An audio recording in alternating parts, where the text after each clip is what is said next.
منصور دوانقی نے رات کا وقت تھا، امام جعفر صادق کے گھر کو آگ لگوا دی۔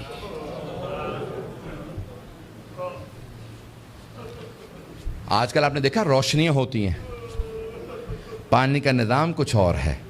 پرانے زمانے میں گھر میں کنواں ہوتا تھا، پانی نکالا جاتا تھا، چراغ ہاتھ میں ہوتے تھے۔ رات کا وقت تھا، امام کے گھر میں آگ لگا دی۔ امام کے جو خادم تھے نا وہ فوراً آگ بجھانے لگے۔ میرے طرف دیکھیے گا، ایک جملہ کہہ دوں اس کے بعد صرف 2-4 منٹ 5 منٹ زحمت دوں گا آپ کو مصائب کی۔ امام کے جتنے خادم تھے نا وہ سب کے سب آگ بجھانے لگے۔ امام اپنے گھر سے باہر نکلے، گھر میں آگ تھی۔ باہر نکلنے کے بعد نہ جانے صحن میں کیا دیکھا، ایک دیوار سے ٹیک لگا کے بیٹھ گئے اور زاروں قطار رونا شروع کر دیا۔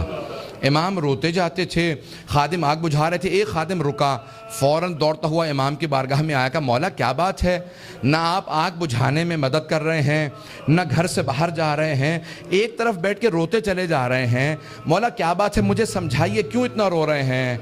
کہا کہ مجھے شام غریبہ یاد آ گئی، مجھے شام غریبہ یاد آ گئی۔ کہا مولا اس وقت شام غریبہ کیوں یاد آئی ہے؟ مولا نے اپنے خادم کو مخاطب کر کے کہا تو دیکھ رہا ہے میری بیٹیاں سر پہ برقعے سنبھالے، کبھی صحن میں اس طرف سے ادھر جاتی ہیں، کبھی ادھر سے ادھر جاتی ہیں، کتنی پریشان ہیں۔ جب میں نے اپنی بیٹیوں کو صحن میں دوڑتے دیکھا مجھے میری پھپھیاں یاد آ گئیں۔ کہا مولا کیوں؟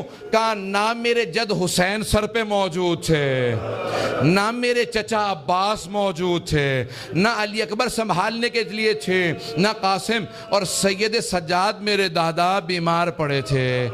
جب خیموں میں آگ لگی ہر بی بی تڑپنے لگی، کبھی اس خیمے سے اس خیمے میں، کبھی اس خیمے سے اس خیمے میں۔ کہا جب ایک مرتبہ سارے خیمے جل گئے، امام سجاد کے خیمے میں آئے، مولانا پیش کر چکے، میں شام غریبہ نہیں پڑھوں گا۔ کہا مجھے شام غریبہ یاد آ گئی۔ عزیزان گرامی میں صرف 2 روایات پیش کرنا چاہ رہا تھا۔ پہلے مولا نے کہا مجھے شام غریبہ یاد آ گئی۔ دوسرے جب ایک مرتبہ عاشور کا دن تھا، امام کے گھر کے اندر عجیب و غریب عالم ہے، امام بیٹھ کے رو رہے ہیں، اتنے میں کچھ شیعہ آئے۔ کہا مولا کیا بات ہے اتنے محزون ہیں؟ کہا حکومت اعلان نہیں کرتی آج عاشورہ ہے، میرے جد حسین کی مجلس کا دن ہے۔ وہ جو شیعہ آئے تھے ان میں سے ایک نے کہا کہ مولا آپ کو مجلس کریں گے؟ امام نے کہا ہاں۔ کہا تمہارے بابا مرثیہ کہہ دیا کرتے تھے، اشعار کہتے تھے، تم بھی شعر کہتے ہو؟ کہا ہاں مولا۔ کہا میرے جد حسین کی شان میں کوئی شعر کہا ہے؟ کہا جی مولا۔ کہا ذرا کچھ مصائب کے اشعار سنا دو، آپ بھی دوڑے پڑتے ہیں نا۔ امام نے کہا ہاں ذرا کوئی مصائب کا بند سنا دے۔ کھڑا ہوا پڑھنا چاہتا تھا، امام نے کہا رک جا ابھی نہ پڑھنا۔ ایک مرتبہ ایک امام نے خادم سے کہا ذرا یہاں پردہ کھینچ دے۔ پردہ کھینچا گیا۔ امام نے خادمہ کو آوازی ذرا میری ماں سے کہنا مجلس میں آ جائے۔ امام کی والدہ کا نام جانتے ہیں نا سب، حضرت ام فروا، سب جانتے تھے امام کی والدہ حضرت ام فروا ہیں۔ امام نے خادمہ کو آواز میری ماں سے کہہ دے میرے جد کی مجلس ہو رہی ہے، مجلس میں آ جائیں، میری بیٹیوں کو آواز دے دو، میری بہنوں کو بلا دو۔ سب پردے کے پیچھے آ کے بیٹھ گئے۔ امام نے کہا اب مصائب شروع کر دے۔ اس نے مصائب پڑھنا شروع کیا۔ جب مصائب پڑھ رہا تھا، روایت کے الفاظ میں نے خود پڑھی ہے، مستند روایت ہے، بڑے بڑے علماء فقہا سے سنی ہے۔ مصائب پڑھتے پڑھتے ایک مرتبہ اس نے آواز سنی کہ امام کی والدہ کے بین کی آواز آ رہی ہے۔ حضرت ام فروا بین کرنے لگی، ہائے میرا جد مارا گیا، ہائے حسین مارا گیا، بین کرنے لگی۔ اب امام صادق سے برداشت نہیں ہو رہا تھا، آنسو بہ رہے تھے، ریش تر تھی، امام نے امامہ اتار رکھا تھا، تڑپ رہے تھے۔ وہ جو مصائب پڑھ رہا تھا نا وہ امام کی والدہ کے خاندان سے تھا۔ اس نے مخاطب ہو کے کہا اے ام فروا اگر آپ زیادہ روئیں گی نا تو آپ کا بیٹا جعفر الصادق آپ کو دلاسا دینے آئے گا، آپ کو سینے سے لگائے گا، آپ کے آنسوؤں کو صاف کرے گا، آپ کی چادر کو سنبھال کے رکھے گا۔ لیکن اے ام فروا آپ کی پھپھیاں جب میدان کربلا میں رو رہی تھی، کبھی شمر تازیانے مارتا تھا، کبھی خولی تازیانے مارتا تھا، بس بھئی اجرکم اللہ، میں تمام کر دیتا۔ ایک مرتبہ روایت کے الفاظ یہ ہیں، سارے مدینے والے امام صادق کے دروازے پہ جمع ہو گئے، نہ جانے کیا ہو گیا، اس بلند آواز سے سب رو رہے ہیں، سب دروازے پہ آ گئے۔ امام نے دروازے کی طرف اشارہ کیا، امام نے کہا الباب الباب، دروازہ بند کر دو، دروازہ بند کر دو۔ پوچھا مولا کیا بات ہے؟ کہا میرا چھوٹا سا بیٹا بے ہوش ہو گیا۔ کسی نے پوچھا یہ کون سا بیٹا؟ کہا موسیٰ کاظم۔ امام موسیٰ کاظم بھی برداشت نہیں کرتے تھے میری پھپھیوں کے مصائب اس طرح سے بیان کیے جائیں، رونے کے اوپر پابندی تھی۔ اجرکم اللہ، بس بھئی میں نے تمام کر دیا۔ ایک روایت کے چند جملے پیش کروں گا۔ آج کس کو پرسہ دیں گے؟ آپ نے امام صادق کی مجلس رکھی ہے نا، دو اماموں کو پرسہ دیں گے، ایک 12ویں امام علیہ السلام کو پرسہ دیں گے، اور ایک اس امام کو پرسہ دیں گے جس کا جنازہ پل بغداد پہ پڑا رہا۔ امام زمانہ کہتے ہیں میرا سلام و میرے جد موسیٰ کاظم پہ، کہ جس کا جنازہ اٹھانے کے لیے 4 مزدوروں کو پیسے دیے گئے، 4 مزدوروں نے پیسے لیے، جنازہ اٹھایا۔ کہا 5واں ان کے سامنے چلتا جاتا تھا اور نعرہ لگاتا جاتا تھا، ماتا امام الرفضہ، رافضیوں کا امام مر گیا۔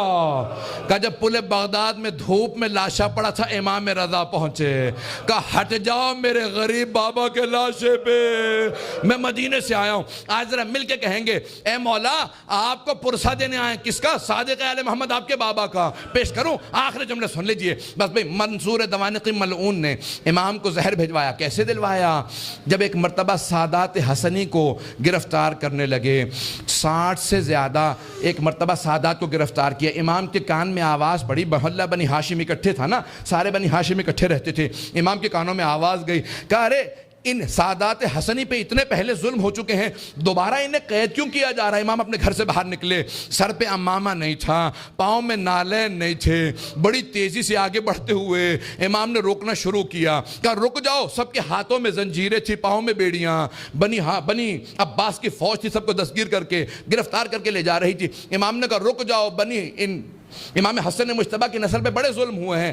ایک مرتبہ کسی ملعون نے ایک تازیانہ اٹھایا، تازیانہ اٹھانا تھا، امام کی پشت پہ تازیانہ مارا، امام کا کرتا چاک کیا اور دوبارہ 2-3 تازیانے مارے، امام زمین پہ آئے۔ اس وقت امام بزرگ تھے، بس میں اس سے زیادہ نہیں پڑھ سکتا۔ امام نے پلٹ کے ایک مرتبہ ایک جملہ کہا کہ ہم نہیں چاہتے ہمارے جد کے حرم میں خون بہایا جائے، اس لیے ہم اپنے شیعوں کو جنگ کی اجازت نہیں دیتے، تم اس بات کا ناجائز فائدہ اٹھاتے ہو۔ ایک مرتبہ کسی نے کسی تازیانے کے اندر زہر ملایا، بس امام کا جو زخم تھا اسی زخم کے اوپر تازیانہ لگا، امام نے آواز دی مجھے میرے گھر واپس لے جاؤ۔ ایک مرتبہ سارے بیٹوں نے اٹھایا، امام کو گھر لے گئے۔ اب میرے طرف دیکھیے گا، میں آخری جملہ پیش کر رہا ہوں، میں نے مصائب تمام کر دیا۔ مولا آپ کے بیٹے آپ کو اٹھا کے گھر لے آئے، ایک بیٹا بار بار رخسار پہ رخسار کو رکھتا تھا، بار بار کہتا تھا میرے بابا کو پانی پلا دو ذرا، مولا کربلا میں آ کے دیکھے۔ ایک 72 کے لاشیں اٹھا کے لانے والا بھوکا پیاسا ذوالجناح کی پشت سے زمین پہ آ رہا ہے۔ الا لعنت اللہ علی القوم الظالمین وسیعلم الذین ظلموا ای منقلب ینقلبون۔ بس بھی وقت نہیں تھا کہ میں تفصیل سے پیش کرتا، ہاتھوں کو بلند کریں گے، 2 جملے دعا کے پیش کروں گا۔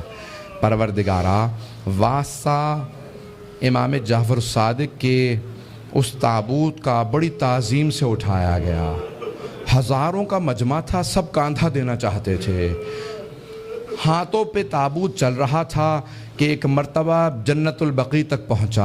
امام موسیٰ کاظم علیہ السلام نے بڑی تعظیم سے شان و شوکت سے کہا ہٹ جاؤ، میرے دادا کے پہلو میں میرے بابا کی قبر کو تیار کرنا۔ بڑی تعظیم سے قبر مطہر میں اتارا گیا۔ میرا دل کہتا ہے کہ امام صادق بہت رو کے کہتے ہوں گے اے میرے بیٹے موسیٰ کاظم، آج بڑی تعظیم سے مجھے تو دفنا دیا، لیکن میری نگاہوں میں آج بھی میرے جد حسین کا لاشا ہے کہ میرے دادا سید سجاد لاشے کے ٹکڑوں کو کیسے جمع کر رہے تھے۔ پروردگارہ، سید الشہداء کی عظمتوں کا واسطہ، امام صادق کی عظمتوں کا واسطہ، دنیا میں امام زمانہ کا ظہور میں تعجیل فرما، ظلم کا خاتمہ فرما، داعش کو طالبان کو غارت فرما، آل سعود کو آل یہود کو غارت فرما، مومنین کی حفاظت فرما۔ ربنا تقبل منا انک انت السمیع العلیم بحق محمد وآلہ الطیبین الطاہرین المعصومین۔